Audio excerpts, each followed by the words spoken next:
Hi, everybody. Welcome back to Ellen Foundation's Unheard Voices. I'm your host, Pam Price, from Ellen Foundation. Thanks for tuning in here every Friday at 2 p.m. Remember, you can listen in online as well at www.wolbbaltimore.com. So today, I wanted to bring on one of my favorite young ladies in the world. It's my daughter, Miss Mercedes Alicea. Hi. And thank you for coming. And the reason I wanted to bring her back on is because last year she was the host of our STEM Youth Conference. And as an educator, I thought it was really important as our upcoming youth conference is just around the corner, it's in a couple of weeks, that it was important that we bring to the attention the importance of having educators that look like us for our young people, and as well the importance of STEM and STEAM, which stands for science, technology, engineering, arts, and mathematics, how important that plays in our education. So, my daughter, thank you for joining. Thank you for having me. So, I just want to talk about last year's event first. So, I thought it was just such a great, so much information. We had so many young people that came out. I think it was like about 65 students, about 60 people that were there. Yeah.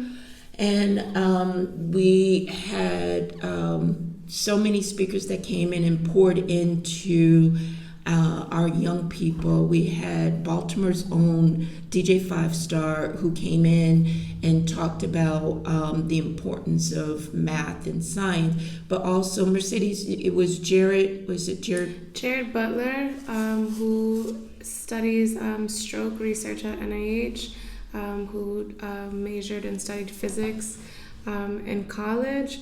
A friend of mine, Chris Allen, who works in architecture, and a friend of mine, Herbert Wilson, who is an engineer. So last year, I was just totally amazed at how your friends came in and poured into it. And last year, your reasons for taking the reins and pushing the STEM conference was because of the education piece. And so this year, I know you're not going to be able to make it this year, but I wanted to talk about how you felt about the event and the importance of math and science and technology. I thought last year was great. I thought it was an awesome opportunity for a lot of kids to just be exposed to things that in schools they are not exposed to necessarily, like architecture and engineering and physics and stuff like that are never things that I learned about even when I was coming into school, and there's been a lot of budget cuts in education, so those things take away from our students having STEAM programs within their schools, and a lot of times if they come from low socioeconomic backgrounds, they don't have necessarily the resources to be exposed to those things after school. So without those components in school, the students are really lacking on a well-rounded education. So, family, you guys know that I like to just go in and do some numbers. And so I went to the Pew Research on math and science and technology and where our students in the United States stand. The Pew Research did a 3-year study. They do it every 3 years. So this was the most recent one that came out in 2017, where the United States is ranked out of 38. Is ranked 35th in the world for science. In math, we're ranked 30th in as far as math go, but science we placed a little bit higher. We placed 19 out of all the countries in the world. And in looking at 35th in the world for it's just really hard to see how our students are failing in the math and science and how far back they are.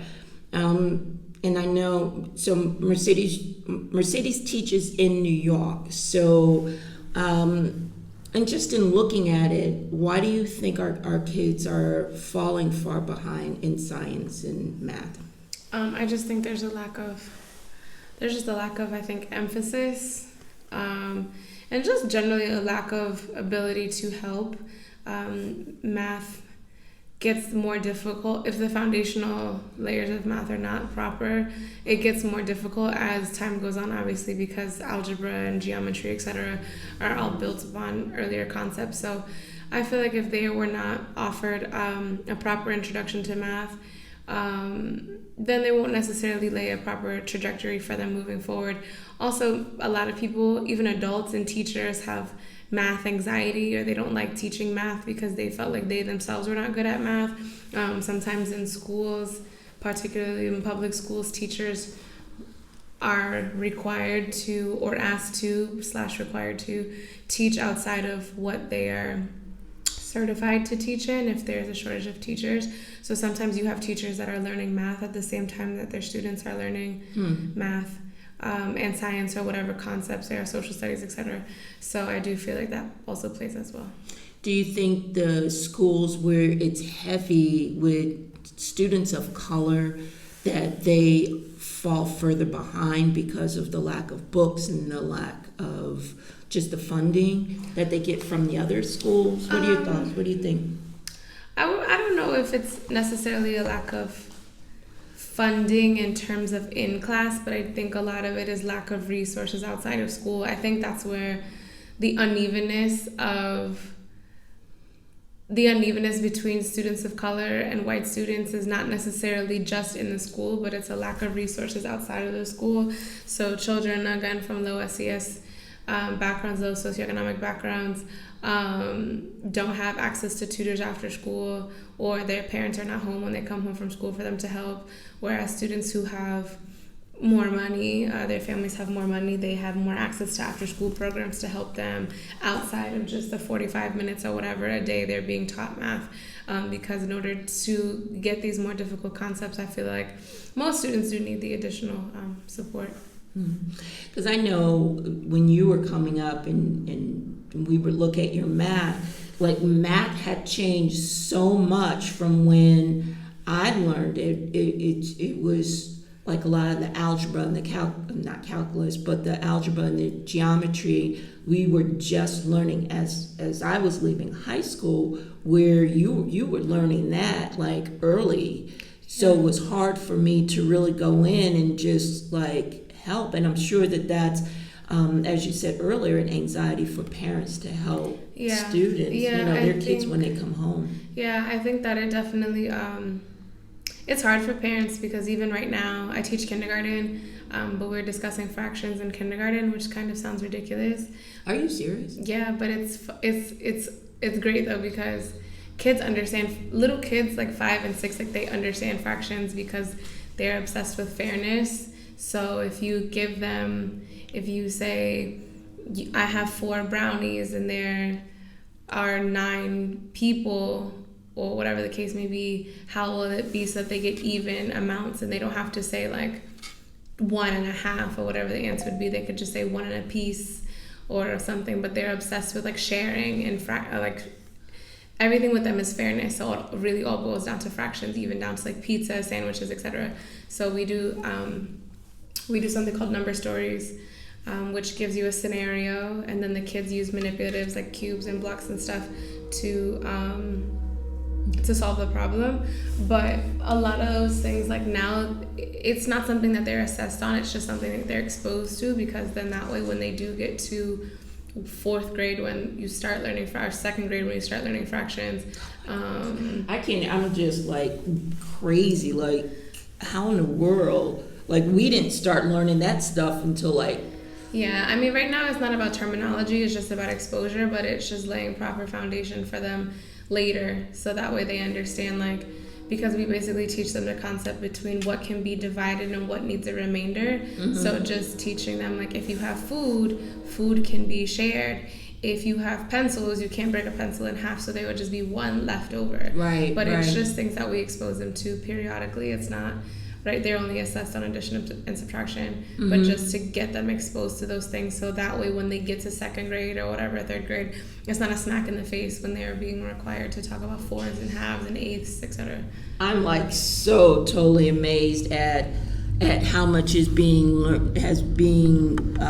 taught so early on, because of the fact that I know, like I said, and even with Tony, that's my son, even with him, just to see the difference of what he was learning at his age to where you were learning at, when you were coming up, it's just amazing. Well, I think a lot of that also is like rise in technology, because there are a lot more there's obviously way more technological careers now, and that requires a lot of math, because everything is so computer heavy that requires a lot of IT, engineering, software, coding, etc. So I feel like because our generations have gotten more technologically advanced, I think that the math has to quote unquote support those things. Has to grow with it. Yeah. Wow, that's just to see with the kids, and just in looking like last year at our youth conference. So I want to bounce back there. So how when you had the Jared and Dr. Paul came in and they were talking about things, we had kids as young as what? 4, maybe. 4. 4, yeah, up to young adults that were there, and how as they were going through the presentation, these kids sat there because they were like answering the questions. They were amazed. They were taken by a lot of the technology that they were learning. Yeah, there's just a lack of exposure, and even like for me, for all of us, like we don't. Again, unless you go into somewhere where you have the resources in school and out of school, you're not exposed to those kind of things. Right. So this year, I wish you were going to be here this year, but I know that you have a prior commitment where it's not going to allow you to come down. So this year we have some really great speakers. Again, DJ 5-Star, who is a favorite amongst the kids because he teaches the math by using music to help the kids count and engage in the technology and math side. We have from Black Child Development, Hakeem Mayat, who is the director, where that organization, what they do is put into the kids by helping them understand a lot of the arts with the language for the students. And Quentin Law, he's an actual videographer. He does video for a lot of the well-known artists, so he's going to come in and talk about pieces like that. And of course, I'm going to be doing some STEM games with these kids, so I'm really, really excited about this year and see how we can pull our students in. And what's your feelings about having students, teachers of color, and just more teachers of color? Is that because their schools are trying to figure out how the best way to ask the question? A lot of the schools don't have a lot of teachers of color, especially in the low socioeconomic areas. So do you think it's best to continue or try and recruit teachers of colors and put them in these schools that are predominantly of students with color? Or do you think it's, just whoever they can get regardless of color? How do you feel about that, the different colors? You understand what I'm asking? I think teachers of color are super important for students of color, well, non-students of color as well, but I think it's really important for us to have teachers of color because there's just a particular understanding, and not just in low SES, but just I'm of color and you're of color, and it doesn't have to be black, but just having the understanding that there are certain things that we'll understand culturally about our kids that another teacher won't, or there are certain things that will be more sensitive to that another teacher won't, or language, etc. Like, some teachers care if their kids use like African American vernacular in their classroom, like slang words and stuff like that, and I never care, because for me it's like, as long as you know what to say when the time is appropriate, when society deems appropriate, then it doesn't matter to me, and that I feel like allows me to build within my students, because I do talk to them that way and they do speak to me that way. But I feel like, sometimes teachers don't understand, and I also feel like a lot of white teachers have what's called a white savior complex, where they feel like they can go and save all the little brown children, like Hillary, what's her face, and Freedom Writers, what's her name? $1 Million Baby Girl? Hillary Swank. Yeah, like I feel like a lot of white teachers go into a lot of programs, or just a lot of schools with the idea that they can save Black and brown kids from their environment. But if you don't understand the kid's environment to begin with, then how are you supposed to help them? I'm in agreement with that. I really am. So, again, our time is running short, so I just want to thank you so much for coming. I love when you come in and hang out with me. I like being here. Yeah, so we're gonna do some more things together. So I love you so much. And so family, I think it's really important that, as Mercedes was saying, that we interact a lot and with our kids, and just figure out a way and build them up on with their math and science. Because I know for me, and I mentioned this numerous times, that I had a fear of learning the math because I was afraid, not afraid, I just didn't believe that math and numbers and letters belong in the same equation, because you can't add nothing to a number. That was me. So, but I think it's important that as parents, again, this is my personal opinion, that as parents that we should, just kind of look online and then start to learn, take some courses to help our kids, because I'm a forever student, and just learning the background on some math so I can stay current and stuff. So family, thank you so much for tuning in. But I just want to talk about really quick before we go some events that we got coming up. So April 6th, Ellen Foundation is having a financial planning seminar. We're trying to have 2 to 3 of those events each month to help families get back on track with their financial situation. Of course, building that budget and building that savings plan, because it's important, especially if something happens. And we decided to add this piece on to Ellen Foundation when the government shut down, and we saw how many families were in need, and they just didn't have that funding behind them to help the families.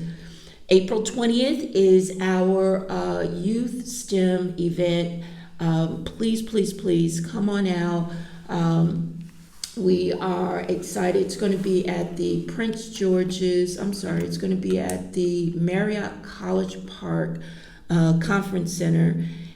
Please go on to our website and register. Regardless of if you're a young student or old student, come on out, because everybody's going to be able to learn something. May 4th is Ellen Foundation's Women's Conference, where we are going to do some women empowerment, and definitely have a good time in doing some empowerment. So visit lmfoundation.org, thelmfoundation.org. You can visit us on social media. We're on Twitter, Facebook, Instagram, and I think that's it. Yeah. Mm-hmm. Do you want people to follow you? Sure. If you want to follow me on Instagram, that's really the only social media I have. It's mercedesj.a. You're the best kid. Thank you. Family, have a great weekend. I really appreciate you guys joining in to Ellen Foundation's Unheard Voices. Daughter, be safe heading back to New York. I shall. Family, we'll catch up to you soon. Again, tune in on Fridays, 2 p.m. God bless you. Have a great weekend. Bye bye. Bye bye.